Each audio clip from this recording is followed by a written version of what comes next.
ప్రతి ప్రభుత్వానికి కొన్ని ప్రాధాన్యాలు ఉంటాయి అధ్యక్ష. గోదావరి కృష్ణ రెండు నదులు పారుతాయి 100 మీటర్ల లోపు అధ్యక్ష. దయచేసి అందరూ యుఎంఎల్ఏలు కూడా వినాలి నేను కోరుతున్నాను. రెండు నదులు కూడా పారే river bed level 100 metres below ఉంటది మహారాష్ట్ర నుంచి తెలంగాణకు వచ్చేవారు. మనం నిలబడి ఇప్పుడు మనం కూర్చొని ఈ అసెంబ్లీ ఈ హైదరాబాద్ సిటీ 535 మీటర్స్ లెవెల్ ఉంటుంది అధ్యక్ష. అక్కడ దక్షిణం నుంచి ఉత్తరం నుంచి రెండు దిక్కులు ఇట్లా లేస్తూ వచ్చి హైదరాబాద్ వచ్చేవారు 535 మీటర్స్. మళ్ళీ తూర్పుకు వాల్ ఉంటుంది అధ్యక్ష. కృష్ణా గోదావరి రెండు కూడా భారతి. ఈ సిచ్యువేషన్ గమనించే మరి ఆయనకు ఆ రెడ్డి రాజులకు కాకతీయ రాజులకు ఎవరు బుద్ధి చెప్పారు ఏందో గానీ దీన్ని గమనించే వాళ్ళు ఆనాడు 75,000 ట్యాంక్స్ కట్టారు అధ్యక్ష. ఇక్కడ పడ్డ వర్షం ఆగాలి, చెక్ కావాలని చెప్పి ఆ రకంగా జరిగింది. దీనికి నీళ్లు రావాలి. ఎట్లా వస్తాయి అధ్యక్ష? తమాషాలు చెప్తే, కథలు చెప్తే, గోళీలు ఆడుకునే కూర్చుంటే వస్తాయా? ఒక ప్రబల ప్రయత్నం జరగకపోతే వస్తుందా? దాని ప్రయత్నమే కాళేశ్వరం. అల్టిమేట్ గా దక్షిణ తెలంగాణను కాపాడేది కూడా రేపటి రోజులలో కాళేశ్వరమే.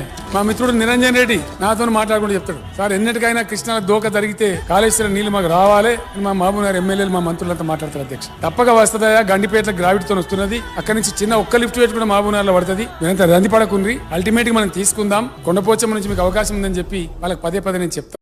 ముఖ్యమంత్రి గారు ముచ్చట పడుతున్నారు. నిన్న రంకెలు వేసినారు. రొటీన్గా ఆయన పాపం సభ పెట్టినాడు అంటే 4 బూతులు, 5 ఛాలెంజ్లు, 6 తొడలుగొట్టే డైలాగులు, 2 గుడ్డలు ఊడదీస్తా అని 2 మళ్ళీ భాషణాలు, వాగ్భూషణాలు. ఈ టైప్లో షరామామూలుగా గత 18 నెలలుగా టైంపాస్ కార్యక్రమం ఏదైతే నడుస్తుందో ముఖ్యమంత్రి ముచ్చట పడుతుండు. కాబట్టి ఇప్పుడైనా ఎప్పుడైనా ఎక్కడైనా మేము రెడీ చర్చకు. నేను ముఖ్యమంత్రి గారు పేరు తీసుకొని మరీ పిలిచిండు. కేసీఆర్ వస్తాడా, కేటీఆర్ వస్తాడా, రాండ్రి అన్నాడు. నీకు కేసీఆర్ అంత లేదు కానీ మేము చాలు నీకు వస్తాం, మీరు ఎక్కడ పెడతారో పెట్టండి వస్తాం.